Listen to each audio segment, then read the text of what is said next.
কিশোর বাতায়নের live ক্লাসে সবাইকে স্বাগতম।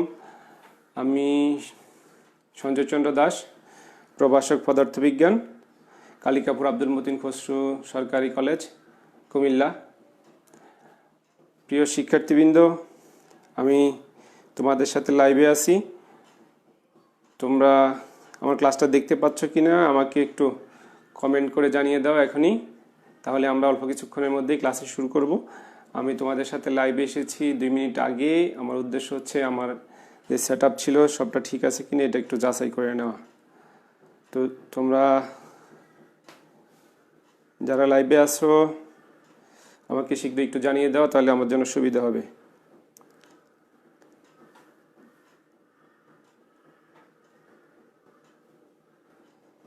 ওকে, লাইভ শুরু হয়েছে। আমি দেখতে পাচ্ছি লাইভ চলছে অলরেডি। অনেকে আমার সাথে সংযুক্ত।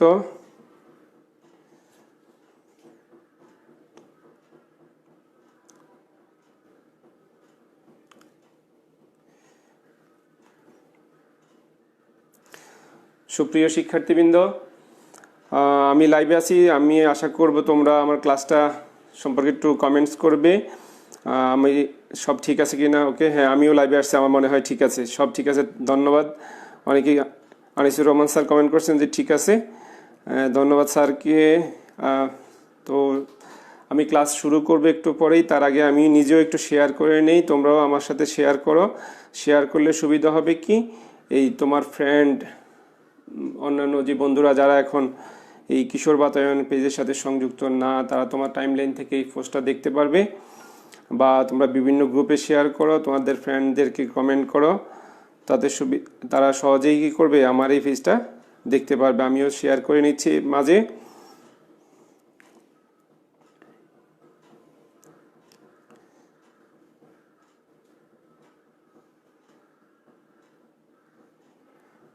সুপ্রিয় শিক্ষার্থীবৃন্দ, যে যেখানে আছো অনেকেই আমার সাথে সংযুক্ত হয়েছে। হ্যালো স্যার, অল ওকে, HS জেবা, নওশিন নাহি, অনেকেই সংযুক্ত হইতেছে আস্তে আস্তে। সবাইকে ধন্যবাদ। তো আমি আবার আমার পরিচয়টা দিয়ে নেই, তারপর ক্লাসটা শুরু করব। আমাদের এখন অলরেডি 5টা বাজে, আমি ক্লাস ঠিক এখনই শুরু করতে যাচ্ছি। সুপ্রিয় শিক্ষার্থীবৃন্দ, আসলে করোনা ভাইরাস আমাদের শিক্ষা প্রতিষ্ঠান থেকে দূরে সরিয়ে রেখেছে, কিন্তু আমাদের বর্তমান সরকার এবং A2I কিশোর বাতায়নের অনেকগুলো উদ্যোগের কারণে আমরা তোমাদের সাথে অনলাইনে সংযুক্ত হচ্ছি। তোমাদেরকে এই ক্লাসগুলোর মাধ্যমে সামান্য সহযোগিতা করাই আমাদের উদ্দেশ্য।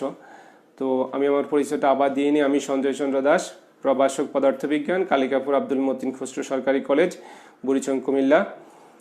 তোমাদের সাথে আজকের ক্লাসে আমি পদার্থবিজ্ঞান 2য় পত্রের 2য় অধ্যায় অর্থাৎ স্থির তড়িৎ সম্পর্কে তোমাদের সাথে আলোচনা করব। তো স্থির তড়িতের আমরা আসলে নির্দিষ্ট কিছু টপিকস নিয়ে কথা বলবো তোমাদের সাথে। আশা করি তোমাদের উপকার আসবে বা তোমরা উপকৃত হবে। তো 2য় পত্রের যে টপিকসটা হচ্ছে আমরা বলছি স্থির তড়িতের বুলম্বের সূত্র এবং তড়িৎ প্রাবল্য। যতটুকু সম্ভব 1 ঘন্টার ক্লাস, যেহেতু আমরা তোমাদের সাথে 1 ঘন্টায় আসি, 1 ঘন্টায় তোমাদের সাথে এই বিষয়গুলো নিয়ে আলোচনা করব। তো চলো আমরা ক্লাসে চলে যাই, আমরা সময় নষ্ট করব না। সবাইকে ধন্যবাদ। চাঁদপুর থেকে একজন যুক্ত হয়েছে, অনেকেই আছে। ওকে, আমি ক্লাস শুরু করি। আমাদের ক্লাসে হচ্ছে কি স্থির তড়িৎ, অধ্যায়ের নাম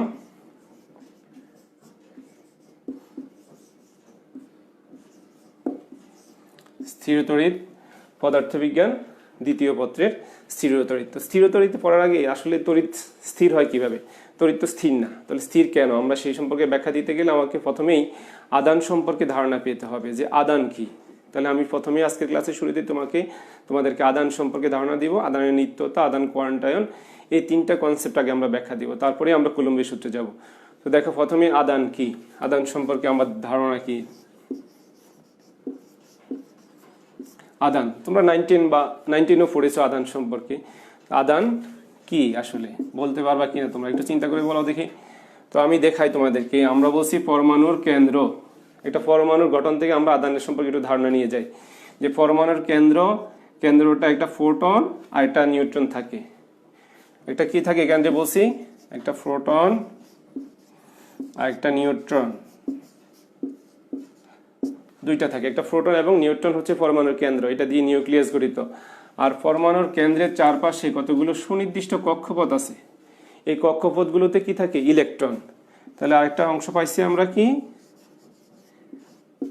ইলেকট্রন। তাহলে একটা হচ্ছে প্রোটন, নিউট্রন এবং ইলেকট্রন। আর এই যে তিনটা, এই তিনটাকে আমরা বলি মৌলিক কণিকা, অর্থাৎ এই তিনটা মৌলিক কণিকার মাধ্যমেই একটা পরমাণু গঠিত হয়। তাহলে পরমাণুর এই তিনটা মৌলিক কণিকা, এর মধ্যে দেখো আমরা যে ফোটন, এই ফোটনটা হচ্ছে ধনাত্মক আধানধর্মী, এটা হচ্ছে ধনাত্মক।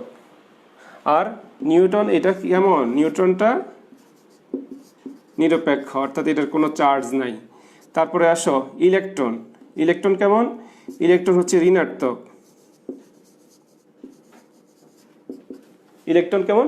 ঋণাত্মক। তাহলে আমরা এই যে ধনাত্মক, নিরপেক্ষ, ঋণাত্মক, এই কথাটা পেলাম। এই তিনটা আসলে কি? মৌলিক কণিকাগুলো একটা বৈশিষ্ট্য।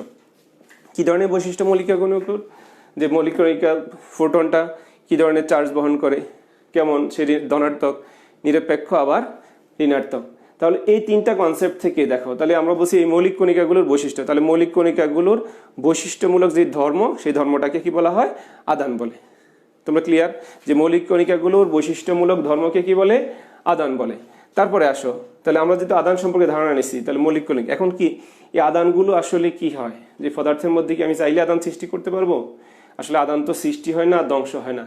শুধুমাত্র আমি যখন কি করব, এক বস্তু থেকে অন্য বস্তুতে আদানকে স্থানান্তর করতে পারবো।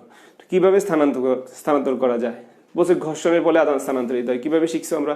আমরা আগে জানছি যে সেলুলাইডে যে চিরুনিগুলো আছে, চিরুনিগুলো দিয়ে আমরা যখন মাথা চুল আঁচড়ানোর ফলে, বা আমরা যে ফেন ব্যবহার করি, কলম যদি একটু রাবার, ইবোনাইট জাতীয় হার্ড রাবারের হয়, তখন তাদেরকে যদি আমরা মাথা চুলের মধ্যে ঘষি, তখন দেখা গেছে কি হবে?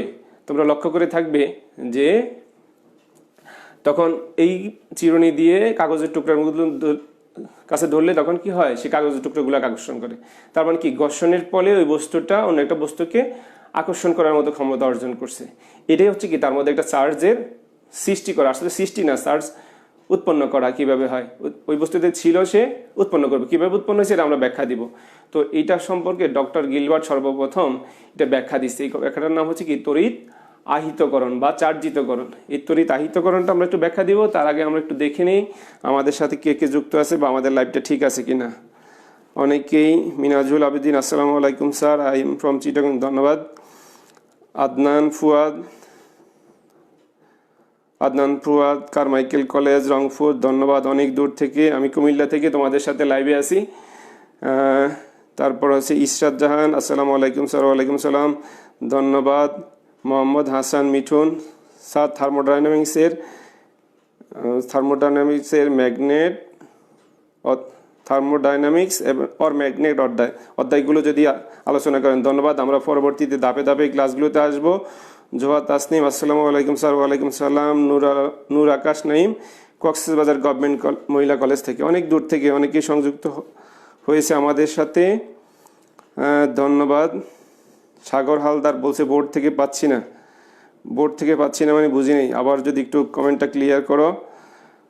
অনেকেই চট্টগ্রাম থেকে যোগ হয়েছে, রাজীব কান্তি দে, স্যার ধন্যবাদ। তারপরে আসি আমরা, প্রিয় শিক্ষার্থীবৃন্দ, অনেকেই যুক্ত হচ্ছে আমাদের সাথে। তোমরা তারপরেও শেয়ার করো, কমেন্ট করো, যাতে তোমাদের আরও ফ্রেন্ডরা আমাদের এই লাইভ ক্লাসের সাথে সংযুক্ত হতে পারে। তো আসলে আমরা বলছি, একটু আগেই তোমাদের সাথে আমরা ব্যাখ্যা দিলাম যে সেলুলয়েডের চিরুনিগুলো কিভাবে হয়। তাহলে আমরা একটু দেখি যে চার্জ কিভাবে সৃষ্টি হয় এবং চার্জগুলো কিভাবে, অর্থাৎ স্থির তড়িৎটা কিভাবে সৃষ্টি হয়, এটা আমরা একটা ব্যাখ্যা দিব তোমাদের সামনে। দেখি,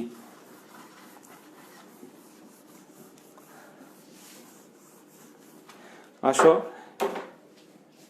আমরা যদি একটা কাঁচদণ্ড মনে করো ইবোনাইট,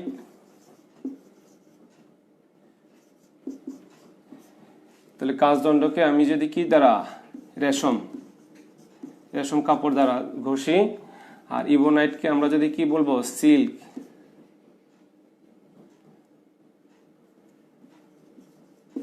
সিল্ক দ্বারা ঘষি। আবার কাঁচদণ্ডকে যদি আমরা কি দ্বারা ঘষি, কাঁচদণ্ড তুলা দ্বারা ঘষি। এভাবে আমরা যদি ঘষি, তাহলে সরি রেশম বা সিল্ক একই কথা, রেশম বা সিল্ক। আর ইবোনাইটকে আমরা ফ্লানেল দ্বারা ঘষবো।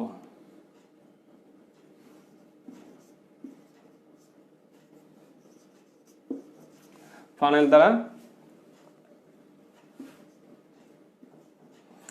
দ্বারা ঘষবো। তাহলে দেখা গেছে কি হয়, এখানে এই কাজদণ্ডটা ধনাত্মক আদানে আহিত হবে আর রেশমটা কি হয়, ঋণাত্মক আদানে আহিত হয়। আবার তোমরা দেখো যদি আমরা ইবোনাইটকে ফ্লানেল দ্বারা ঘষি, তখন ইবোনাইটটা ঋণাত্মক আদানে আহিত হয় আর ফ্লানেলটা কি হবে, একই রকম ভাবে ধনাত্মক আদানে আহিত হবে। কিন্তু ঠিক একই কাজদণ্ডকে তুমি যদি আবার কি করো, তুলা দ্বারা ঘষো, তখন এই কাজদণ্ডটা ঋণাত্মক আদানে আহিত হয়, কিন্তু তুলাটা কি হবে, ধনাত্মক আদানে আহিত হয়, অর্থাৎ ধনাত্মক চার্জে চার্জিত হয়। বলছে কেন হয় এই ঘটনাটা? তো বলছে এটা কি বস্তুর বৈশিষ্ট্য? আসলে এটা একদম বস্তুর এক ধরনের বৈশিষ্ট্যই।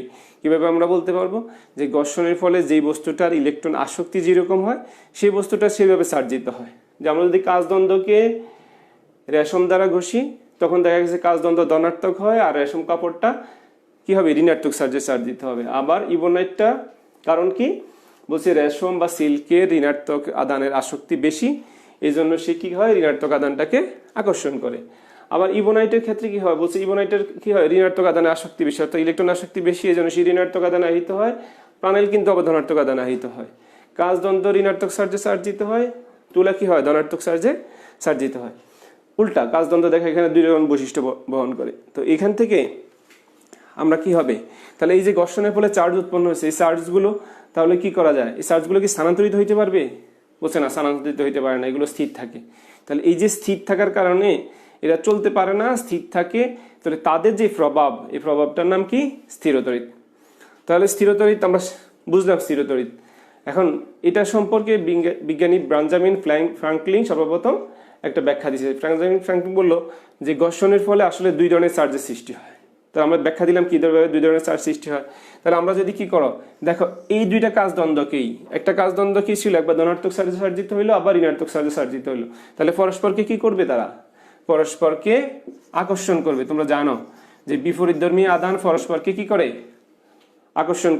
আকর্ষণ করে। আর যদি সমধর্মী হয়, মনে করো ইবোনাইট সাথে কাজদ্বন্দ্ব, তখন কি হবে, পরস্পরকে বিকর্ষণ করবে। তাহলে আকর্ষণ বিকর্ষণ, এখানে কি হয়েছে, একটা বল সৃষ্টি হয়েছে। এই বলটাকে বলা হয় আসলে কি, কুলম্ব বল বা কুলম্ব ফোর্স। আমরা কুলম্ব ফোর্স নিয়ে আলোচনা করব। তার আগেই কুলম্ব ফোর্স পড়তে গেলে আমাদের মেইনলি যেটা জানা দরকার, সেটা হচ্ছে বিন্দু চার্জ। তাহলে বিন্দু চার্জ কি, এটা একটু দেখে নিই।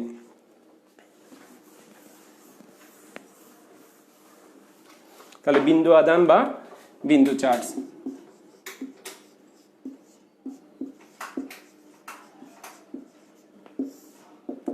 বিন্দু আদান কি, তো বলছে কোন চার্জিত বস্তু যদি আকার খুব ক্ষুদ্র হয়, আমরা জানি চার্জগুলো গোলকের পৃষ্ঠে থাকে বা কোনো বস্তুর পৃষ্ঠে থাকে। চার্জিত বস্তু যদি আকারে খুব ছোট হয়, এই ছোট চার্জিত বস্তু বা এই বিন্দু চার্জিত বস্তু, এই ছোট চার্জিত বস্তুটাকে কি বলা হয়, বিন্দু চার্জিত বলছে। বলছে কেন, আমার বিন্দু চার্জ দরকার কি, আমি বড় চার্জ নিলে সমস্যা কোথায় ছিল? কিন্তু বলছে কুলম্বের সূত্র যখন আমরা পড়াবো, তখন দেখবা সেখানে দূরত্বের একটা ফ্যাক্টর আছে, মাধ্যমে একটা ফ্যাক্টর আছে। তো এইসব কারণেই বলছে যদি ছোট হয়, তখন তার আবার ব্যাসার্ধ বা অনেকগুলো জটিলতা পরিহার করা যায়। এই জন্য আমরা আসলে কি বিন্দু চার্জ ব্যাখ্যা দিব। আবার বলছে আমি যদি একটু বড় চার্জ নেই, তাও সমস্যা নাই, কিন্তু যদি মাঝখানে ডিস্টেন্সটা অনেক বেশি হয়, দূরত্ব অনেক বেশি হয়, তখন আমরা ওই দূরত্বের সাপেক্ষে এই বড় দুইটা বস্তুকে কি বলবো, এই দুইটা বড় বস্তুকে আবার বিন্দু আদান বলতে পারি। তাহলে এখন আসো, তাহলে আদানের সংরক্ষণশীলতা বা আদান নিত্যতা কি, আদানের নিত্যতা, এই বিষয়গুলো আমাদের রিলেটেড বেসিক জিনিস, এগুলো জানতে হবে, তারপর আমরা কুলম্বের সূত্রে যাব। তাহলে আদানের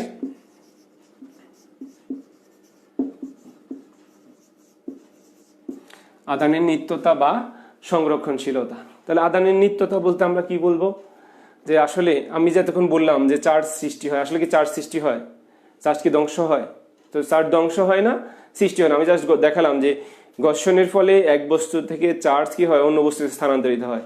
তারপর কি হবে, ওই বস্তুটাকে যদি অন্য কোনো বস্তুর সাথে স্পর্শ করি, তখন আবার কি করবে, ওই বস্তুতে চলে যাবে বা অন্য আরেক বস্তুতে চলে যাবে। ঘর্ষণের ফলে আরেক বস্তুতে স্থানান্তরিত হবে। তাহলে জাস্ট চার্জ কি হয়, স্থানান্তরিত হয়, নতুন কোনো চার্জ সৃষ্টি হয় না বা ধ্বংস হয় না। এই জন্য এটাকে কি বলা হয়, আদানের নিত্যতা, আদানের সংরক্ষণশীলতা। অর্থাৎ আদানের কখনো ধ্বংস বা সৃষ্টি নাই, শুধুমাত্র চার্জের স্থানান্তর বা রূপান্তর, এক বস্তু থেকে অন্য বস্তুতে চার্জ স্থানান্তর হইতে পারে। তার এটা একটা রাসায়নিক বিক্রিয়ার মাধ্যমে তোমাদেরকে দেখাই। দেখো আমরা জানি 92 235 জাস্ট একটা নিউট্রন দ্বারা যদি তাকে আমরা আঘাত করি, এটা বিখ্যাত একটা পারমাণবিক বিক্রিয়া, রাসায়নিক বিক্রিয়া, রাসায়নিক বিক্রিয়া নয়, পারমাণবিক বিক্রিয়া, পারমাণবিক চুল্লিতে বিক্রিয়াটা সংঘটিত হয়। তো এক্ষেত্রে কি হবে, barium plus krypton plus neutron plus শক্তি, প্রচুর পরিমাণে শক্তি উৎপন্ন হয়। তাহলে এই বিক্রিয়াটাতে এখন দেখো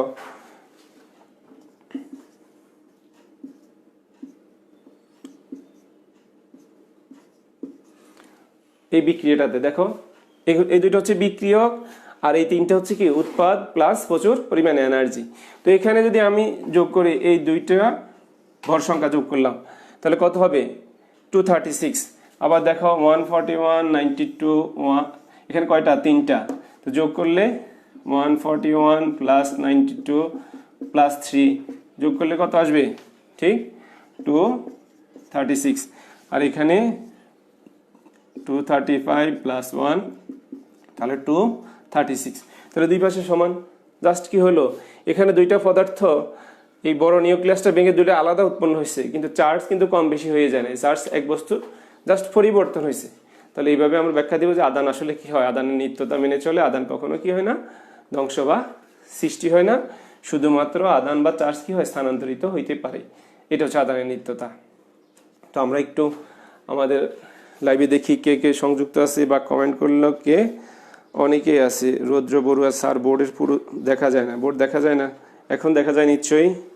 প্রসারী ভট্টাচার্য, অনেকেই প্রসারী ভট্টাচার্য আমাদের সাথে যুক্ত হয়েছে, গোলাম জিলানি, মিনাজুল আবেদিন, শাহিদুল ইসলাম স্যার বোর্ড দেখতে পাচ্ছি না, দেখতে পাচ্ছি নাকি, এখন দেখতে পাচ্ছ তো বোর্ড নাকি, বোর্ড দেখতে পাচ্ছ না, বোর্ডের কি লাইট কম নাকি, আমি তো দেখতে পাচ্ছি, আমার এখানে তো স্পষ্ট দেখা যাচ্ছে,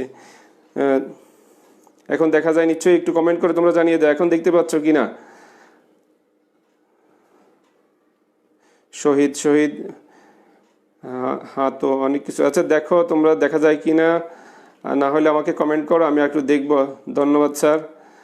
মনির হোসেন উনি কমেন্ট করেছে, ধন্যবাদ স্যার, থ্যাংকস স্যার। অনেকেই আমাদের সাথে, হৃদয় হাসান মুন্না যুক্ত হয়েছে, স্যার ম্যাথ রিলেটেড বিষয়গুলো একটু করেন। হ্যাঁ, ম্যাথ আমরা করব একটু পরেই, আমরা কি করব, গাণিতিক সমস্যা সমাধান করব। আমি দুঃখিত, শুরুতেই বলতে ভুলে গেছি, যেহেতু ফিজিক্স ক্লাস অবশ্য বলা লাগে না, তোমাদের সবসময় ফিজিক্স ক্লাস করা মানে কি, তোমরা নিশ্চয়ই খাতা কলম নিয়ে বসছো, ক্যালকুলেটর নিয়ে বসছো, ক্লাস করতে বসছো, কিন্তু তোমরা যেহেতু ক্লাস করতে বসছো, মোবাইলের সামনে মোবাইল দেখতে নয়, ক্লাস করতে বলছো, অবশ্যই তোমরা কি করছো, খাতা কলম নিয়ে বসছো। এখন কিছুক্ষণ পরেই আমরা গাণিতিক সমস্যা দিব, গাণিতিক সমস্যা সমাধান করবা সাথে সাথে।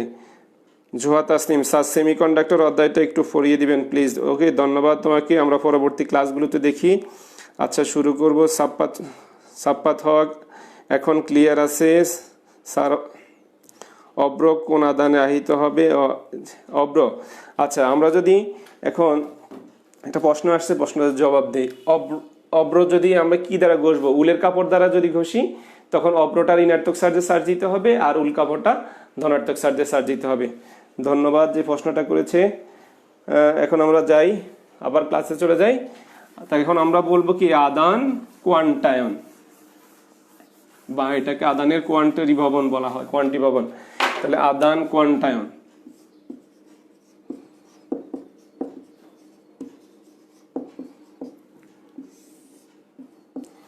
আদান কোয়ান্টায়ন, ঠিক আছে। তাহলে আদান কোয়ান্টায়ন কি, তো বলছে আসলে কোন বস্তুতে কয়টা ইলেকট্রন থাকবে, বা ইলেকট্রনের চার্জটা কি, কয়টা ইলেকট্রন না কি পরিমাণে চার্জ থাকবে, সেটা নির্দিষ্ট করা হচ্ছে আদান কোয়ান্টায়ন। আমি একটা সমীকরণের সাহায্যে তোমাদেরকে সহজে দেখাই দিই। আমরা বলছি Q equal to N E. এখানে কিউ মানে কি, কিউ ইকুয়াল টু হচ্ছে মোট আদান সংখ্যা, মোট চার্জ বা আদান, এন ইকুয়াল টু জাস্ট সংখ্যা, নাম্বার, আর ই হচ্ছে কি, ই ইলেকট্রনের চার্জ।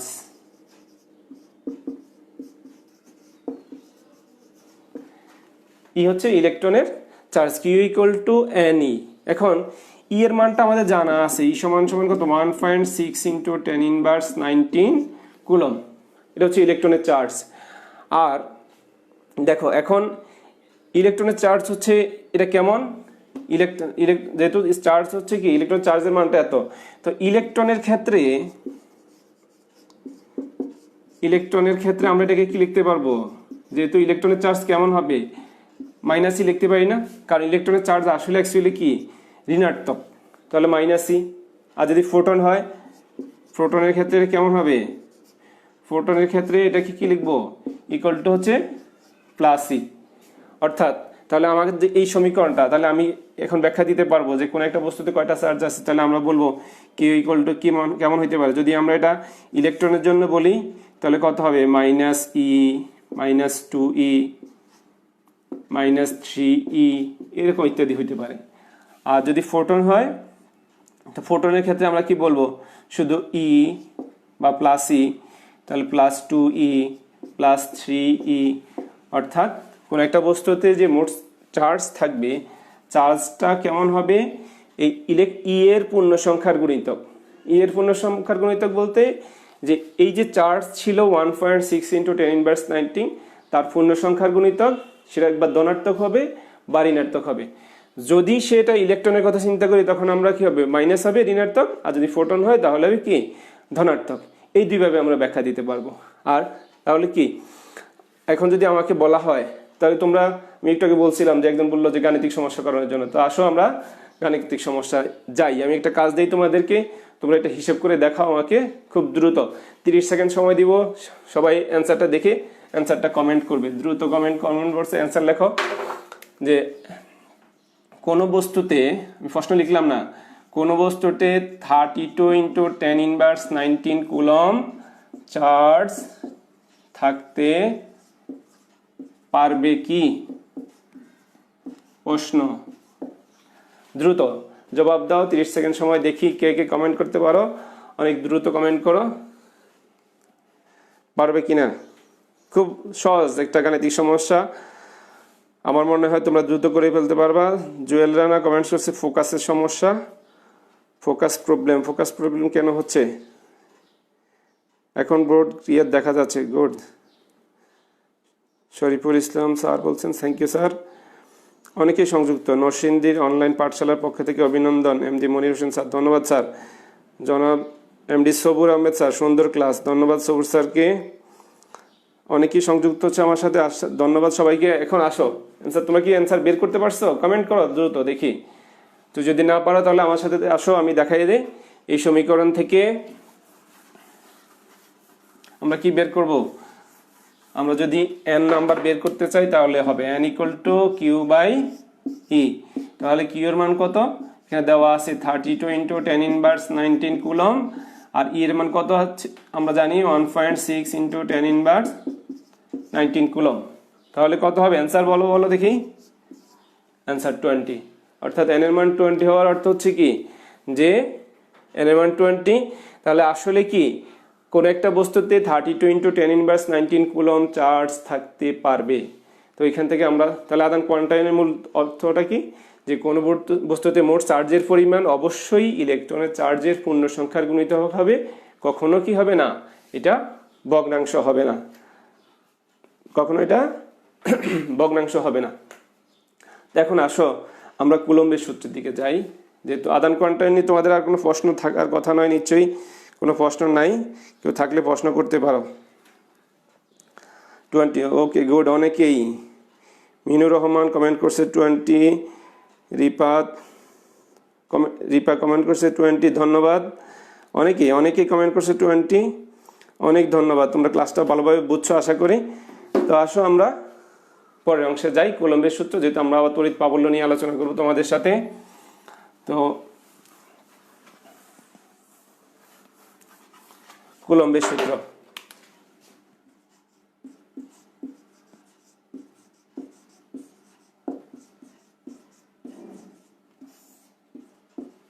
আমরা শুরুতেই বলছিলাম যে কুলম্বের সূত্র দুইটা বিন্দু চার্জের ক্ষেত্রে প্রযোজ্য হবে। তো আমরা লিখে নিই, একটা চার্জ, একটা চার্জ, ধরে নিই এটা কত q1, এটা কত q2, দুইটা চার্জের মধ্যবর্তী দূরত্ব কত r। তো আমরা এই কুলম্বের সূত্রটা কোনো নির্দিষ্ট মাধ্যমের ক্ষেত্রে কি হবে, কুলম্বের সূত্র তিনটা কন্ডিশনের উপর নির্ভর করবে। একটা হচ্ছে আদানের পরিমাণ,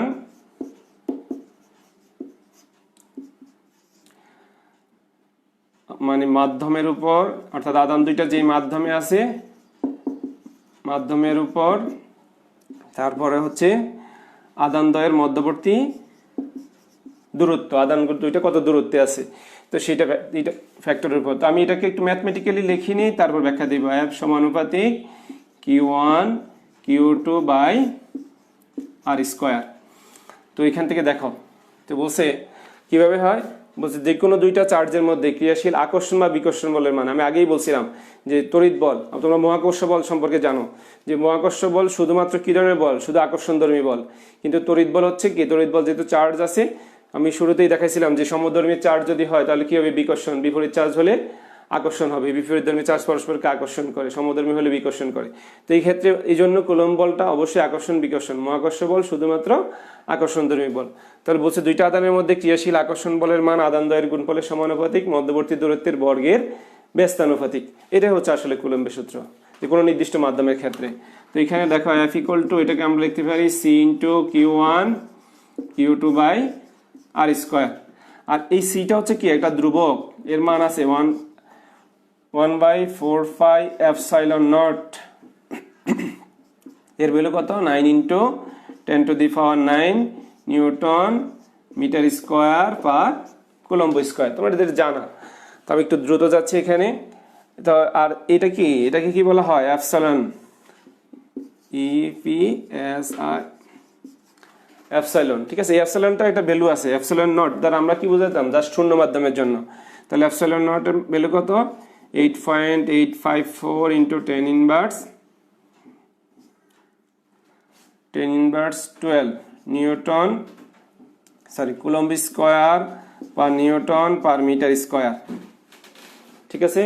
তাহলে আসো আমরা এখন কোনো মাধ্যমের জন্য কুলম্বের সূত্রটা কি হবে, যদি কোনো মাধ্যম হয়, তো কোনো মাধ্যমের ক্ষেত্রে কুলম্বের সূত্র কত হবে, F equal to 1/4 epsilon Q1 Q2 by R square, ঠিক আছে। তখন এটা হচ্ছে এপসাইলন। এপসাইলনটা কি আসলে, এপসাইলন হচ্ছে কোনো মাধ্যমের বেদন ক্ষমতা বা বেদন যোগ্যতা, কোনো মাধ্যমের বেদন ক্ষমতা। এখন এই আমরা যখন এটা হচ্ছে শূন্য মাধ্যমের জন্য, শূন্য মাধ্যমের জন্য এই সূত্রটা কি হবে, F equal to 1/4 epsilon nought Q1 Q2 by R square. তাহলে এই দুইটা সূত্রের মধ্যে পার্থক্য হচ্ছে আমরা যেই মাধ্যমটা ব্যবহার করব সেই মাধ্যমটার কারণে এখানে এপসাইলন রাশিটা আসছে। তো বলছে এই মাধ্যমটার যেই বৈশিষ্ট্যটা ব্যাখ্যা দিব যেটা, সেটা হচ্ছে কি পরাবৈদ্যুতিক মাধ্যম বলা হয় এটাকে, সেই মাধ্যমটা, যে মাধ্যমটা পরাবৈদ্যুতিক মাধ্যম। তাহলে এখানে একটা ধ্রুবক আছে, পরাবৈদ্যুতিক ধ্রুবক বলা হয় কে, এটাকে বলা হয় পরাবৈদ্যুতিক ধ্রুবক। তাহলে পরাবৈদ্যুতিক ধ্রুবকটা কিভাবে ব্যাখ্যা দিব, তাহলে পরাবৈদ্যুতিক ধ্রুবক হচ্ছে কত, F/Fm, অর্থাৎ এখানে সংজ্ঞাটা দাও। বলছে কোনো মাধ্যমে, দেখো শূন্য মাধ্যমে দুইটা আধানের মধ্যে ক্রিয়াশীল বল এবং কোনো মাধ্যমে দুইটা আধানের মধ্যে ক্রিয়াশীল বল, এই দুইটার অনুপাতকে কি বলা হয়, ডাইইলেকট্রিক ধ্রুবক বা পরাবৈদ্যুতিক ধ্রুবক, ডাই ইলেকট্রিক ধ্রুবক বা পরাবৈদ্যুতিক ধ্রুবক বলা হয়। তাহলে এর ভ্যালু আছে, তাহলে এটাকে কি হবে, ফর লাইনটা যদি আমরা করি তো সে হবে এপসাইলন বাই এপসাইলন নট। অর্থাৎ তুমি ইচ্ছে করলে এই মাধ্যমের জন্য এই সূত্রটা কি লিখতে পারো, এপসাইলন ইকুয়াল টু কি হয়, এপসাইলন নট ইন্টু কে, এটাও বসাইতে পারো এখানে এই সমীকরণে, কে ইন্টু এপসাইলন নট। তাহলে কে এর ভ্যালু আছে, যদি কেটা কি হয়, যদি শূন্য মাধ্যম হয়, দেখো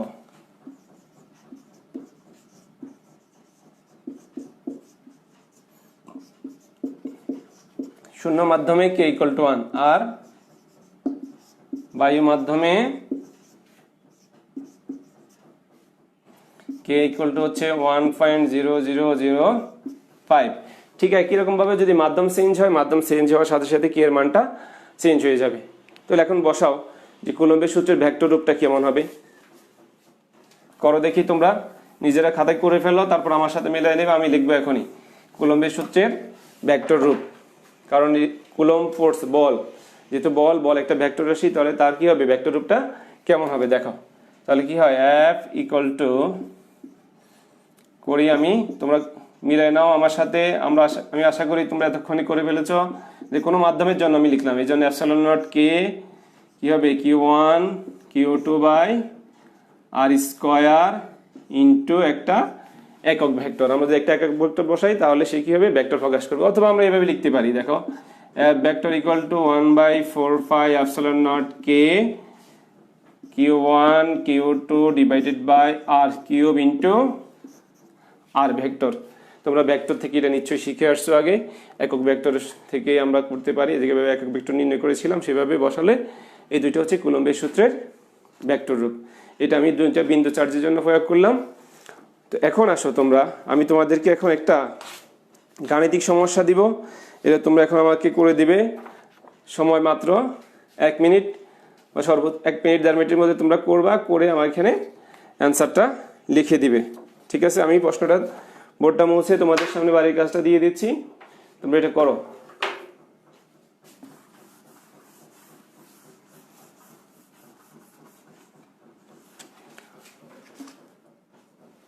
দেখা যায় নিশ্চয়ই।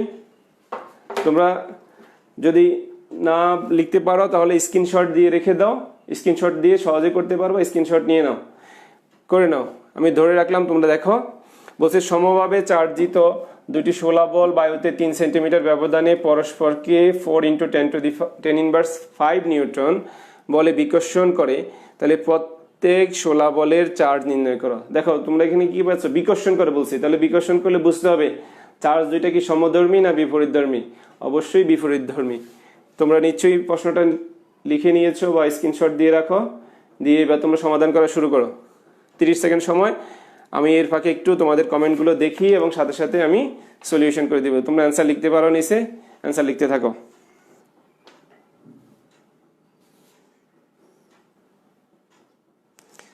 ওকে, অনেকে আমার সাথে আসো দেখা যাচ্ছে।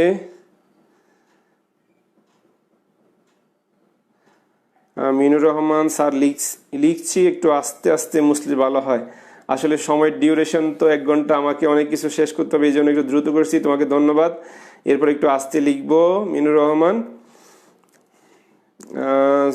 আবারও আমাদের এমডি সবুর আহমেদ খান স্যার আমাদের সাথে সংযুক্ত হয়েছে, চমৎকার ক্লাস ভাই, ধন্যবাদ সবুর স্যারকে। মোহাম্মদ আলী, দেখা যায় না আলী, কি দেখা যায় না প্লিজ একটু বলবেন, কি দেখা যায় না, বোর্ড কি দেখা যায় না?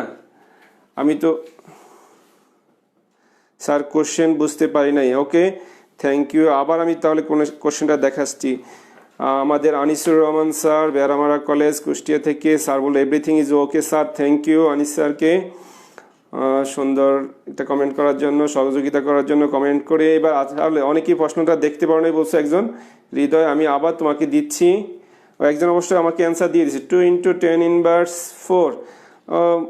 সরি, অ্যান্সারটা বোধহয় একটু ভুল আছে, তোমাকে তারপর আমি করে দিচ্ছি। দেখো আমি আবার দেখি প্রশ্নটা। হ্যাঁ, আমরা বলছিলাম যে সমভাবে চার্জিত দুটি শোলা বল বায়ুতে 3 সেন্টিমিটার ব্যবধান রাখা আছে। তাহলে আমাদের এখানে আর দেওয়া আছে, আর কত, 3 সেন্টিমিটার। তাহলে আর কি করো, 3 × 10⁻, কত হবে, 2 মিটার। এটাকে আমরা মিটারে নিয়ে নিব। তুমি হয়তো এই কাজটা করো নাই, যে অ্যান্সার দিয়েছিল 2 × 10⁻⁴। তাহলে এখন আসো, এফ এর মান কত, 4 × 10⁻⁵ নিউটন। তাহলে এফ দেওয়া আছে, তাহলে আমরা কি বলবো যে Q1 = সমভাবে আহিত বলা আছে, তাহলে Q1 = Q2 = হোয়াট। তাহলে আমি কিউ এর ভ্যালু বের করবো যে কিউ কত হয়। তাহলে আমরা কুলম্বের সূত্রটা থেকে লিখি, এফ = হচ্ছে 1/4πε0 Q1, আমি সরাসরি করে ফেলি, Q²/R²। তাহলে বসাও, এফ এর মান কত, 4 × 10⁻⁵ = 9 × 10⁹ Q² ডিভাইডেড বাই R²। তার মানে কি 3 × 10⁻²²। ওকে, তো এখান থেকে ক্যালকুলেশন করে আমরা যদি কিউ এর মান বের করি কত আসবে, +- 2 × 10⁹ কুলম। আমরা অ্যান্সার পেয়ে গেছি, তোমরা মিলাই নাও। আমার মনে হয় তোমরা অনেকে এই মুহূর্তে সমাধান করে নিয়েছো।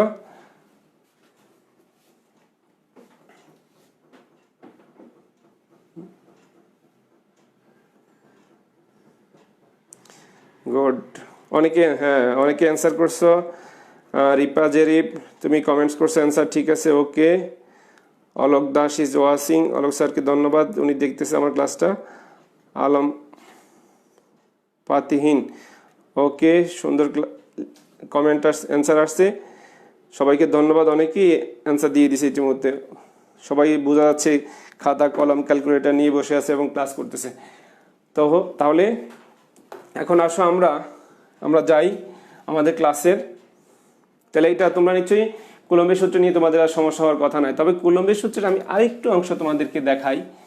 কুলম্বের সূত্রে তোমরা একটু দেখো, কুলম্বের সূত্রের সাথে এখন যেহেতু এটা একটা বল, তাহলে বলের কি আছে, বলের উপরিপাতন নীতি আছে, বলের উপরিপাতন নীতি। তার অর্থাৎ উপরিপাতন নীতি বলতে কি বোঝায়, যে কুলম্বের সূত্র আমি এতক্ষণ চিন্তা করছি যদি দুইটা বিন্দু চার্জ হয় তখন আমরা না হয় এটা প্রয়োগ করলাম, কিন্তু যদি বেশি পরিমাণ চার্জ থাকে, একাধিক চার্জ থাকে, তখন আমরা কি করব, তখন আমাদের বলছে মনে করো এখানে একটা চার্জ আছে,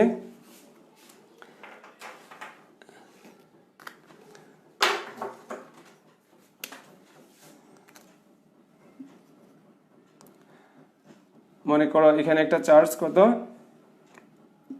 প্লাস কিউ, ঠিক এর পাশে এখানে একটা চার্জ আছে মাইনাস কিউ, তাহলে এখানে একটা চার্জ আছে আবার প্লাস কিউ, তাহলে এখানে একটা চার্জ আছে, সেইখানে চার্জ আছে। তাহলে এখানে যদি আমি আবার মনে করি মাইনাস কিউ বা প্লাস কিউ চার্জ আছে, এখানে একটা মাইনাস কিউ আদান আছে, তাহলে এই প্রত্যেকটা আদানের জন্য আমি বলি যদি এটা Q1 হয়, Q2 হয়, Q3, Q4, বলের এখানে দিক আছে, কিন্তু প্রত্যেকটার জন্য কি হবে, এই আদানটা বলছে, তখন আমরা উপরিপাতন নীতি অনুযায়ী এই আদানটা যে বল লাভ করবে সেই বলটা মোট বলগুলো সমষ্টি হবে।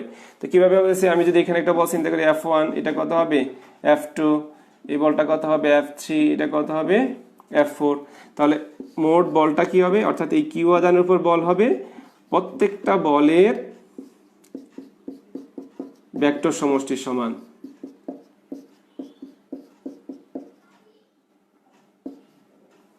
প্রত্যেকটা বলের ভেক্টর সমষ্টির সমান। আরো চার্জ থাকলে আমরা আরো বল নিতে পারবো, সবগুলো বলের ভেক্টর সমষ্টি হবে কি এই কিউ চার্জের উপর একটা লব্ধি বল।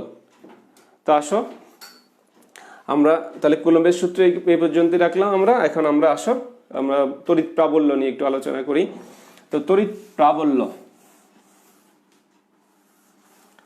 তোমরা যদি না লিখে থাকতে পারো তাহলে স্ক্রিনশট দিয়ে রাখো, বা ভিডিও আছে তোমরা পরে দেখে করে নিবা। তো আমরা এখন তড়িৎ প্রাবল্য পড়বো। তড়িৎ প্রাবল্য পড়ার আগে আমরা তড়িৎ ক্ষেত্র নিয়ে একটু আলোচনা করি। তড়িৎ ক্ষেত্র, তো তড়িৎ ক্ষেত্র কি, তোমরা মহাকর্ষ ক্ষেত্র কি বলো দেখি, পড়ছো তোমরা, যেহেতু ফার্স্ট ইয়ারটা অনেকেই কমপ্লিট করছো বা সেকেন্ড ইয়ার কিছু চ্যাপ্টার মহাকর্ষ অধ্যায় তোমরা পড়ছো, তড়িৎ মহাকর্ষ ক্ষেত্র। মহাকর্ষ ক্ষেত্রে আমরা শিখছি এখানে যে কোনো একটা চার্জিত বস্তু যদি রাখি, সেই চার্জিত বস্তুটা তার চারপাশে যে অঞ্চল পর্যন্ত অন্য কোনো বস্তু যদি মহাকর্ষ ক্ষেত্র, যে কোনো একটা বড় আকারের বস্তু যদি থাকে, তাহলে এই বস্তুটা তার চারপাশে অন্য বস্তুগুলোকে কি করবে, আকর্ষণ করবে। তাহলে যেই পর্যন্ত আকর্ষণ করতে পারে সেটা হচ্ছে তার কি মহাকর্ষ ক্ষেত্র। তাহলে ঠিক কোথাও যদি আমরা একটা চার্জ রাখলাম, কেমন চার্জ রাখলাম, মনে করো এখানে একটা চার্জ রাখলাম প্লাস কিউ, তাহলে এই প্লাস কিউ আধানটা কি করবে, তার চারপাশে এরকম একটা বিশাল ক্ষেত্র এরিয়া নিয়ে নেবে, যে এর মধ্যে সে কি করবে, অন্য যে কোনো চার্জ আসলে সেই চার্জটাকে সে কি করবে, অন্য কোনো আধান তার মধ্যে আসলেই সেটা প্রভাবিত করবে। তাহলে এটা হচ্ছে কি এটা তড়িৎ ক্ষেত্র। এখন তড়িৎ ক্ষেত্র কতটুকু হবে বলছে, তড়িৎ ক্ষেত্র তাত্ত্বিকভাবে থিওরিটিক্যালি আসলে কি এটা অসীম দূরত্ব পর্যন্ত, এটা একটা কি, এটা একটা অসীম আকৃতির ক্ষেত্র, অসীম ক্ষেত্র তড়িৎ ক্ষেত্র। এখন তাহলে তড়িৎ ক্ষেত্র প্রাবল্য কি, বা তড়িৎ প্রাবল্য বা তড়িৎ ক্ষেত্র প্রাবল্য দুইটা সেম কথা। এখন তড়িৎ প্রাবল্য বলা হয় বা তড়িৎ ক্ষেত্র প্রাবল্য। তো এটাকে আমরা কি দ্বারা প্রকাশ করব, এটা আমরা আসলে ই দ্বারা প্রকাশ করব। তাহলে ই ইকুয়াল টু কি হবে, E equal to F by Q. দেখো তাহলে এখান থেকে আমি ভেক্টর দিয়ে রাখছি, তাহলে মানে কি বোঝা যাচ্ছে যে তড়িৎ প্রাবল্য একটা কি রাশি, স্কেলার না ভেক্টর, কি বোঝা যায়, অবশ্যই ভেক্টর। তড়িৎ প্রাবল্য একটা ভেক্টর রাশি। তাহলে ভেক্টর রাশি হইলে তাহলে তার কি থাকবে, দিক থাকবে। তাহলে তড়িৎ প্রাবল্য আসলে কি, তো আমরা বলছি এখানে এটা আমি কিউ নট লিখে নিই, অর্থাৎ এই যে আমরা তড়িৎ ক্ষেত্র চিন্তা করলাম, মহাকর্ষ ক্ষেত্র, তড়িৎ ক্ষেত্র, এই তড়িৎ ক্ষেত্রের মধ্যে যদি কোনো আমরা একক ধনাত্মক আধানকে, তড়িৎ ক্ষেত্রের মধ্যে যদি আমি কি করি, একটা একক ধনাত্মক আধানকে স্থাপন করি, এটা কত আধান ছিল কিউ, আর এটা ছিল একক ধনাত্মক আধান। একক ধনাত্মক আধান মানে কি, যত ক্ষুদ্র রাখা যায়, ক্ষুদ্র পরিমাণ আধান, এই ক্ষুদ্র আধানটা এই বড় আধানটার জন্য বল লাভ করবে, কিন্তু এই ক্ষুদ্র আধান তার উপর কোনো প্রভাব বিস্তার করবে না। প্রভাবিত হবে কি, এই ক্ষেত্রের মধ্যে যদি অন্য কোনো আধান আসে তাহলে সেই আধানটা প্রভাবিত হবে। তাহলে তার কি আছে, দিক আছে। তাহলে কি হবে, তার দিকটা কোন দিকে হবে, অবশ্যই এই বিন্দু আধানের দিকে হবে। বিন্দু আধানটা যে দিকে ক্রিয়া করবে, যেহেতু সমধর্মী, তাহলে অবশ্যই বিকর্ষণ বল হবে। তাহলে এটা একটা দিক আছে, সুতরাং এটা একটা কি রাশি, ভেক্টর রাশি। তাহলে আমার এখন প্রশ্ন আসতে পারে যে আমি তো কুলম্বের সূত্র দিয়ে এই বল ব্যাখ্যা দিতে পারি, তাহলে আমার তড়িৎ প্রাবল্য ব্যাখ্যা দেওয়ার দরকার কি? তো বলছে আসলে তড়িৎ প্রাবল্য তেমন কিছু না। তড়িৎ প্রাবল্য আসলে কুলম্বের সূত্রের একটা বিকল্প পন্থা, যার সাহায্যে আমরা কি করব, যে ওই আধানটা আসলে তার বলের পরিমাণ কি, কতটুকু বেশি বা কম, কুলম্বের সূত্রের একটা বিকল্প পদ্ধতি এটা আর কি। তাই এখন আসো, তাহলে এই তড়িৎ প্রাবল্যের একক কি হবে বলো দেখি, বের করো, নিউটন কুলম্ব। তার মানে কি, নিউটন পার কুলম্ব। তাহলে মাত্রা বের করো, তাহলে ই ইকুয়াল টু কত, এফ বাই কিউ। এফ এর মাত্রা কত, M L T inverse two, আর কিউ আমরা জানি কি, কিউ ইকুয়াল টু হচ্ছে আবার আই ইন্টু টি। তাহলে কিউ ইকুয়াল টু যদি আই টি হয়, তাহলে আই তো কোনো মাত্রা নাই, কিন্তু টি এর মাত্রা আছে। তাহলে আই হচ্ছে আই, আর টি এর মাত্রা কত, টি, সময়ের মাত্রা। তাহলে এটাকে আমরা লিখবো আই ইন্টু টি। তাহলে কত হলো, M L T inverse 3 I inverse 1। আর এটা হচ্ছে কি, তাহলে এটা হচ্ছে তড়িৎ ক্ষেত্রের প্রাবল্যের মাত্রা সমীকরণ, মাত্রা সমীকরণ না, মাত্রা। আর আমরা যদি থার্ড ব্র্যাকেট ব্যবহার করি, তাহলে আমরা কি বলবো, এটা হচ্ছে তার মাত্রা সমীকরণ। এখন আসো আমরা তড়িৎ প্রাবল্যের জন্য একটা সমীকরণ বের করি। কুলম্বের সূত্রে যেমন আমরা একটা বলের জন্য একটা সমীকরণ পেয়েছিলাম, এখানেও একটা সেম একটা সমীকরণ পাবো।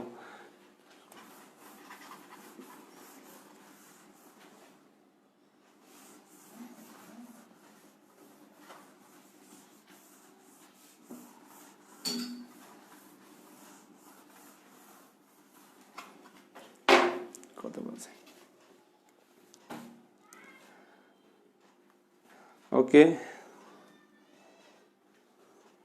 এখন আমরা দেখো, তো আমি মুছে ফেললাম। এখন দেখো, মনে করো এই কিউ নট প্লাস কিউ আদান, এখানে একটা প্লাস কিউ আদান, এখান থেকে আর দূরত্বে এখানে কত একটা আদান ছিল, প্লাস কিউ নট আদান। তাহলে দূরত্ব কত তাদের, আর। তাহলে এই দুইটা আদানের মধ্যে আমরা বলছি তড়িৎ প্রাবল্যের সমীকরণ।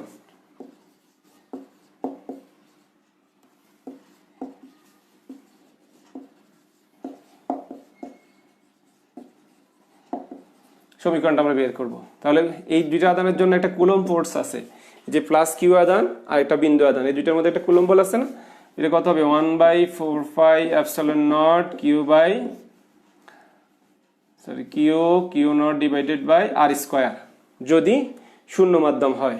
তাহলে এখন আমরা একটু আগে দেখালাম ই ইকুয়াল টু কত ছিল, এফ বাই কিউ নট। তাহলে বসাও, তাহলে এখানে যদি আমি বসাই, এই সমীকরণটা মান বসাই, তাহলে কত হবে, করো দেখি। তাহলে 1/4πε0 Q naught divided by R square divided by Q naught, তাহলে কত হয়, 1/4πε0 কিউ বাই আর স্কোয়ার। তাহলে এই সমীকরণটা আসলে কার, এই সমীকরণটাই তড়িৎ প্রাবল্যের সমীকরণ। এখন তড়িৎ প্রাবল্যের সমীকরণ আমরা তাহলে এখন তোমাদেরকে দিয়ে একটা গাণিতিক সমস্যা করাই নেই, খুব ছোট একটা অঙ্ক তোমরা করে ফেলবা অল্প সময়ের মধ্যে, আশা করি খুব দ্রুত 30 সেকেন্ড বা 1 মিনিট সময়ের মধ্যে তোমরা করে ফেলতে পারবা।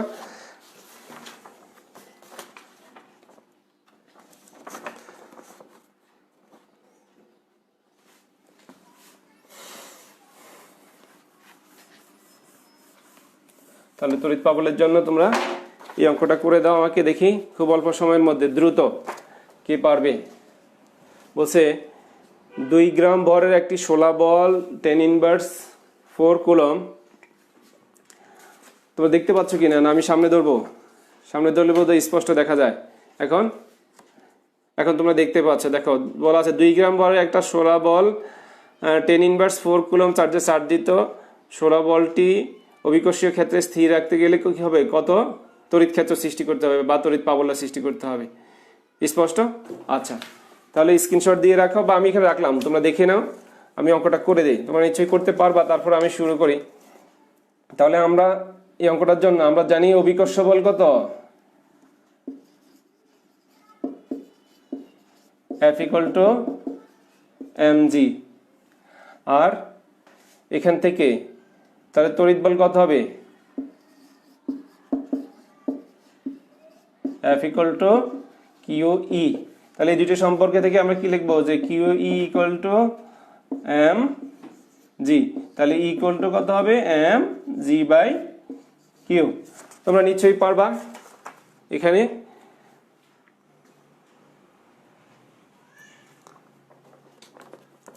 দুই গ্রাম ভর, তাহলে এখানে তো দেওয়াই আছে, বাকি সবগুলো রাশি দেওয়া আছে না। তাহলে m = কত, 2 গ্রাম। গ্রামকে তোমরা কেজিতে কনভার্ট করে নাও, জানো 2 × 10⁻³ কেজি হবে। আর জি এর মান, জি = আমরা জানি 9.8 মিটার/সেকেন্ড²।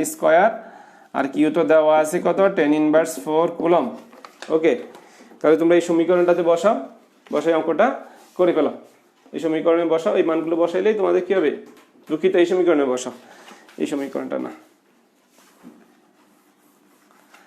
এই সমীকরণে বসাও, বসাইলে অঙ্কটা হয়ে যাবে।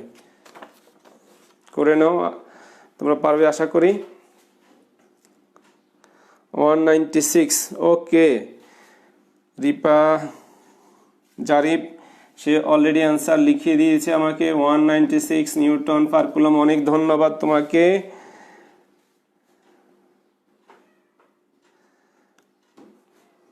অনেক ধন্যবাদ। এর আগেও অনেকেই মাত্রা সমীকরণটা কমেন্ট করেছো। জোহা তাহসিনা সেও কমেন্ট করেছে 196। ওকে, মাহমুদুল হাসান মিঠুন 19.6। না, এটা ঠিক নয়, 196। তুমি আবার একটু দেখো, তোমার হয়তো কোথাও একটু ভুল হয়েছে, তুমি একটু দেখো। স্যার শেষ করবেন কয়টায়? অবশ্যই 6টায় শেষ করব, 1 ঘন্টার ক্লাস। আমরা আরও প্রায় 15 মিনিট তোমাদের সাথে আছি। অনেকেই কমেন্ট করছে। মিনাজুল আবিদিন 196, সাব্বাতুল হক 196, আরিয়ানা 196। হ্যাঁ, ধন্যবাদ, অনেকেই কমেন্ট করছো 196। হ্যাঁ, এটার অ্যান্সার আসলে কি 196। তোমরা করতে পারছো, ধন্যবাদ তোমাদেরকে। তো আমরা তড়িৎ প্রাবল্যের আরও কিছু অ্যাপ্লিকেশন করব এখন। তড়িৎ প্রাবল্য আসলে ভেক্টর রাশি। তো ভেক্টর রাশি যেহেতু আমি তোমাদেরকে কিছু বাড়ির কাজ দিয়ে দিব, তার আগেই আমি কিছু অঙ্ক করাই তোমাদেরকে, যেহেতু কিছু গাণিতিক সমস্যার সমাধান করব। আমাদের তো আজকের ক্লাস তড়িৎ প্রাবল্য পর্যন্ত, আমাদের অনেক সময় হাতে আছে এখন পর্যন্ত। আমরা কি করব, তাহলে কিছু গাণিতিক সমস্যা করে নেই, তোমরা আশা করি পারবে। তা এখন দেখো, তো তড়িৎ প্রাবল্য ভেক্টর রাশি। তো ভেক্টর রাশি হলে, তো ভেক্টর রাশি যদি হয়, ভেক্টর রাশি হলে তার দিক আছে। তো ঠিক আমি যদি দেখো, মনে করো তোমরা আমাদের সাথে, এই একটা ত্রিভুজ। আচ্ছা, আগে আমি এভাবে বলি, এখানে সে একটা -q আধান আছে, এখানে একটা +q আধান আছে। 1 নম্বর সমস্যাটা, এটা +q -q আধান আছে, দুইটা আধানের মধ্যবর্তী দূরত্ব r। তোমাদের কাছে প্রশ্ন হচ্ছে যে এই দুইটা আধানের মধ্যবর্তী কোন বিন্দুতে তড়িৎ প্রাবল্যটা 0 হবে, বলো দেখি। এই দুইটা আধানের মধ্যবর্তী কোন বিন্দুতে তড়িৎ প্রাবল্য 0 হবে? ঝাপসা হচ্ছে, তোমরা কি দেখতে পাচ্ছ? তড়িৎ প্রাবল্য 0 হবে। তো আসলে তড়িৎ প্রাবল্য 0 হবে কিনা প্রশ্ন, বলো। তড়িৎ প্রাবল্য 0 মাঝখানে, যেহেতু এখানে মনে রাখতে হবে মেইনলি যে বিষয়টা, যেহেতু দুইটা বিপরীতধর্মী চার্জগুলো পরস্পরকে কি করে, আকর্ষণ করে। আকর্ষণ করলে কখনো এটা কি হয় না, তার মধ্যে দেখছি না, দেখা যাচ্ছে না কেন, দেখা যাচ্ছে না, এখন দেখা যায়? একটু ঝাপসা হয়ে আছে মেবি, দেখছি না, হয়তো নেট প্রবলেম। একটু তোমরা একটু অপেক্ষা করো, দেখছি না।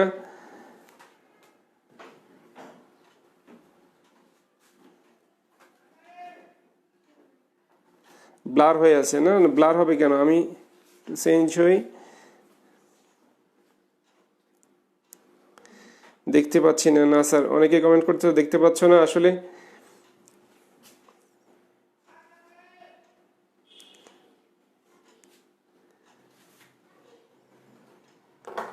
দুঃখিত, আমি একটু ক্যামেরার পিছনে যাই, কেন দেখতে পাচ্ছ না একটু দেখি।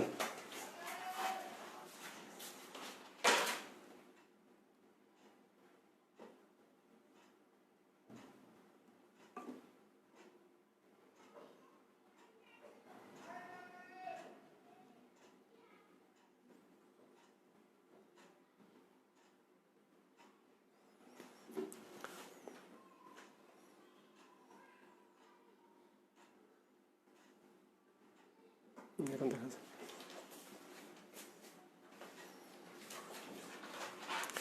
হ্যাঁ, আমরা আবার দেখতে পাচ্ছি। এখন এখন দেখা যায় মনে হয়, একটু দেখো স্যার, এখন ক্লিয়ার। হ্যাঁ, থ্যাংক ইউ। আমরা আবার আসছি ক্লাসে। আমাদের ক্লাসে আমরা দেখি, তো আমি বলছিলাম যে দুইটা চার্জ দেওয়া আছে, একটা মাইনাস কিউ একটা প্লাস কিউ, দুইটা চার্জের মাঝখানে এখন যদি কি হয়, বলছি মধ্যবর্তী কোনো বিন্দুতে আধানটার জন্য তড়িৎ প্রাবল্য শূন্য হবে কিনা। আমার প্রশ্ন অ্যান্সার হচ্ছে কি না।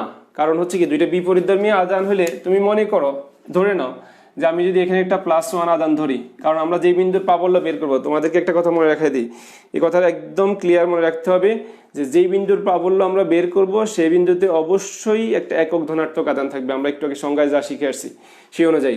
তাহলে এখানে একটা যদি প্লাস কিউ আধান থাকে, তো দেখো এই মাইনাস কিউ, এই প্লাস আধানটা তাকে কি করবে, বিকর্ষণ করবে।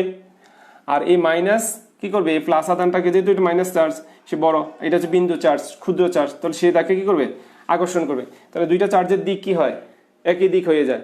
তাহলে এই ক্ষেত্রে তাদের মধ্যবর্তী কোনো বিন্দুতে তড়িৎ প্রাবল্য শূন্য হবে না। তাহলে তড়িৎ প্রাবল্য শূন্য হবে কোথায়, তার বাহিরের কোনো বিন্দুতে, এইদিকে বা এইদিকে। আমরা দুই পাশে বের করতে পারি যে দুই পাশে যে কোনো বিন্দুতে তড়িৎ প্রাবল্য অবশ্যই শূন্য হবে, মধ্যবর্তী কোনো বিন্দুতে তড়িৎ প্রাবল্য শূন্য হবে না। মনে রাখবা, যদি বিপরীতধর্মী আধান হয়, আমি আবারও বলতেছি, যদি বিপরীতধর্মী আধান হয় তাহলে চার্জ দুইটার মধ্যবর্তী বিন্দুতে তড়িৎ প্রাবল্য কোথাও শূন্য হবে না, এর বাহিরের কোনো বিন্দুতে শূন্য হবে। ওই রেখার উপর, সরল রেখার উপর কোনো বিন্দুতে তড়িৎ প্রাবল্য শূন্য হবে। তাহলে এখন আসো, যদি সমধর্মী চার্জ হয়, হ্যাঁ, এখানে যদি একটা প্লাস কিউ আধান থাকে, এখান থেকে এই দূর অল্প দূরত্বে এখানে একটা প্লাস কিউ আধান আছে। এখন আমরা করি, এদের মধ্যবর্তী দূরত্ব কত, আর। এখন ধরে নাও যে আমি বলে নিলাম যে এই বিন্দুতে প্রাবল্য এখন শূন্য হবে কিনা, ধরে নেই। তাহলে দেখো এখানে কি আছে, একটা +1, যে বিন্দু আমি বললাম কিন্তু, যে বিন্দুর প্রাবল্য বের করব সেই বিন্দুতে একটা একক ধনাত্মক আধান থাকবে। সুতরাং এই প্লাস আধান এই প্লাস আধানকে বিকর্ষণ করবে, এই প্লাস আধান এই একক আধানকে বিকর্ষণ করবে। তাহলে তাদের মধ্যবর্তী দুইটা বিন্দুতে তড়িৎ প্রাবল্য কি হবে, শূন্য হবে। তো এই ক্ষেত্রে দেখো এদের মধ্যবর্তী কোণ কত, আলফা, বলো দেখি। আলফা হচ্ছে কত ডিগ্রি হবে, 180 ডিগ্রি। তো যদি 180 ডিগ্রি হয়, এখানে আলফা কিন্তু আবার 0 ডিগ্রি, তাহলে আমরা তড়িৎ প্রাবল্যের লব্ধির সূত্র আমরা বলছিলাম, ভেক্টর সূত্র প্রয়োগ করব। ভেক্টর লব্ধির সূত্র আমরা জানি, সে আমরা যদি এটার জন্য ধরি, এখানে প্রাবল্য E1 হবে, এটার জন্য কত হবে, E2, তাহলে কত হবে, E1 square plus E2 square plus 2E1 E2 into cos alpha. আধান দুইটার মধ্যবর্তী কোণ 180 ডিগ্রি। তো করলে কি হবে, এক্ষেত্রে E1 minus E2 whole square whole root, তার মানে কি হবে, E1 মাইনাস E2, বা এটাকে আমরা বলতে পারবো যে E1 ডিফারেন্স অফ E2, অর্থাৎ যেটা বড় সেটা থেকে কি হবে, বিয়োগ করব, E1 মাইনাস E2 বা E2 মাইনাস E1, সেম। আর যদি আমি উপরের অংশটার জন্য একটু করি, তাহলে আর যদি কি হয়, এখানে আলফা কত ছিল, 180 ডিগ্রি, এই জন্য আমি কি পাইছি, যখন 180 ডিগ্রি ছিল তখন আমাদের এই শর্তটা ফিল আপ করলাম। ঠিক যখন 0 ডিগ্রি তখন কি হবে, বলো দেখি, করো এটা তোমরা, করলে কি হবে, ইকুয়াল টু, এটা তোমাদের কাজ, তোমরা করে নিবে, আমি করে দিলাম just, equal to E1 plus E2 যখন আলফা 0 ডিগ্রি হয়, কারণ দুইটা একই দিকে, তাহলে আলফা 0 ডিগ্রি, তাহলে কি হবে, লব্ধি প্রাবল্য হবে E1 প্লাস E2। তাহলে এখন তোমরা ছোট একটা অঙ্ক করে ফেলো আমার সাথে।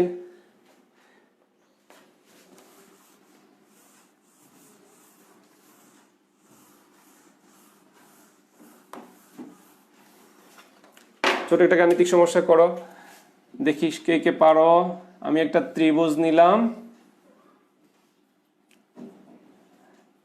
ধরলাম এটা একটা ABC ত্রিভুজ, ত্রিভুজের এ বিন্দুতে এখানে একটা প্লাস 2 কুলম মাইনাস 2 কুলম আধান আছে,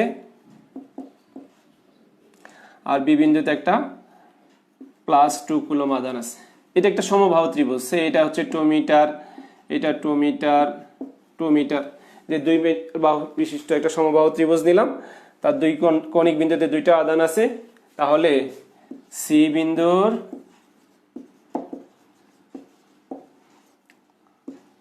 প্রাবল্য কত হবে বের করো দেখি। তাহলে সি বিন্দুর প্রাবল্যটা কত হবে? সি বিন্দুর প্রাবল্য বের করো। তাহলে এই ক্ষেত্রে আমি চিত্রটা, তোমার কি লেখাটা কি ছোট হয়ে গেল, একটু বড় করে দেব? তাহলে এই ক্ষেত্রে কি করবা,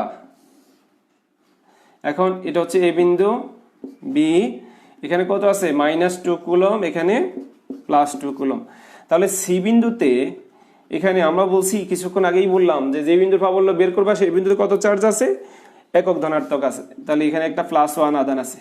তাহলে এই প্লাস চার্জ এই প্লাস আধানের উপর কি করবে, একটা বিকর্ষণ বল সৃষ্টি করবে, আর এই মাইনাস চার্জ এই প্লাস আধানের উপর একটা আকর্ষণ বল সৃষ্টি করবে। তো আমি যদি এটাকে বলি E1, এটা কত হবে E2। আর এটা কেমন ত্রিভুজ? সমবাহু ত্রিভুজ। তো সমবাহু ত্রিভুজের আমরা জানি প্রত্যেক কোণ কত ডিগ্রি হয়, 60 ডিগ্রি। তাহলে এই কোণটা যদি 60 ডিগ্রি হয়, তাহলে এই কোণটা কত হবে, অবশ্যই 120 ডিগ্রি, অর্থাৎ আলফা ইকুয়াল টু এখানে 120 ডিগ্রি। তাহলে আমরা এখন সেই লব্ধি প্রাবল্যের সূত্রে বসাবো। আর এটা তো প্রত্যেক বাহুর মান দেওয়া আছে, তোমরা তো E1 বের করতে পারবা। E1 1/4 pi epsilon not Q1/r², এটা তো পারবা। তো সেম ভাবে E1 E2 বের করবা, E1 এর E2 কি হবে, সমানই হবে E1। আবার তুমি একই রকম ভাবে E2 বের করতে পারো, করে লব্ধির যে সূত্রটা আছে আমাদের √of E1² plus E2² plus 2E1 E2 cos alpha, এখানে আলফা কত ডিগ্রি, আলফা অবশ্যই 120 ডিগ্রি। বাস মান বসালে আমরা এই সি বিন্দুর জন্য লব্ধি প্রাবল্য বের করতে পারবো। আশা করি তোমাদের এখানে সমস্যা হওয়ার কথা না, তোমরা করে ফেলো বা করতে পারবে। সমাধানটা করো সবাই, দেখি অ্যান্সারটা কত হয়।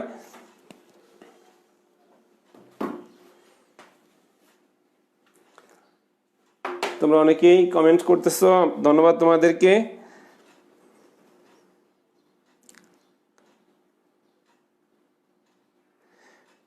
সাগর হালাদা শান্ত, cos 180 ডিগ্রি -1, জি cos 180 ডিগ্রি -1, cos 0 হলে E=E1 প্লাস E2 কেন?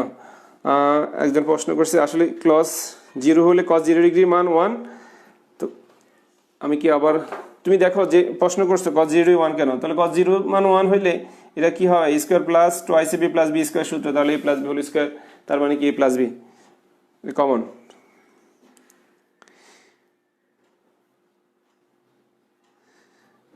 হৃদয় হাসান মুন্না, স্যার শেষে বুঝলাম না। শেষে না বুঝলে আমি আবার ব্যাখ্যা করতেছি। বলছি এখানে একটা -2 কুলম আছে, এখানে একটা +2 কুলম আছে। তুমি দেখো আমি বলছি সি বিন্দুর প্রাবল্য বের করব। তাহলে সি বিন্দুতে কত আধান আছে, +1 আধান আছে। তো +1 আধান যদি থাকে, তাহলে এই +2 এই +1 কে বিকর্ষণ করবে, তাহলে এই দিক বরাবর। আর এই -2 +1 কে আকর্ষণ করবে, কারণ -2 +1 থেকে বড়। তাহলে এইটা কি করবে, সে আকর্ষণ করবে, আকর্ষণ মাইনাস চার্জ, তো এটা তো বিন্দু আধান, তো বিন্দু আধানকে সে আকর্ষণ করবে। তাহলে সমবাহু ত্রিভুজ, সমবাহুতে ত্রিভুজের 3 কোণের সমষ্টি 180 ডিগ্রি, আর সমবাহুজের প্রত্যেক কোণ হচ্ছে 60 ডিগ্রি। তাহলে এটা যদি 60 ডিগ্রি হয়, তাহলে এই কোণটা কত থাকবে, কারণ পুরোটা কত 180 ডিগ্রি, 180 ডিগ্রি 60 ডিগ্রি, তাহলে এটা 120 ডিগ্রি।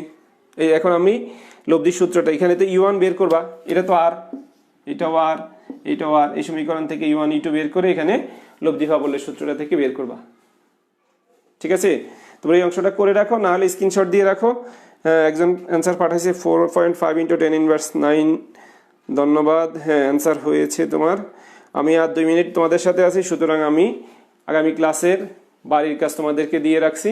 এখন তোমরা আমার সাথে যোগ হও, বাড়ির কাজ করবে, এবং তোমরা বাড়ির কাজটা করে কাগজে করে স্ক্রিনশট দিয়ে আমার কাছে এই ক্লাসের এই কমেন্টে নিচে কমেন্ট বক্সে জমা দিবে। কমেন্ট করলে আমি তোমাদের বাড়ির কাজটা দেখে নিব। এখন আসো আমি একটা বাড়ির কাজ দেই।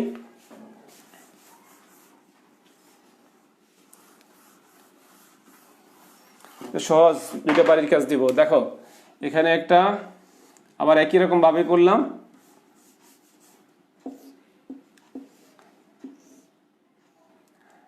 A B C.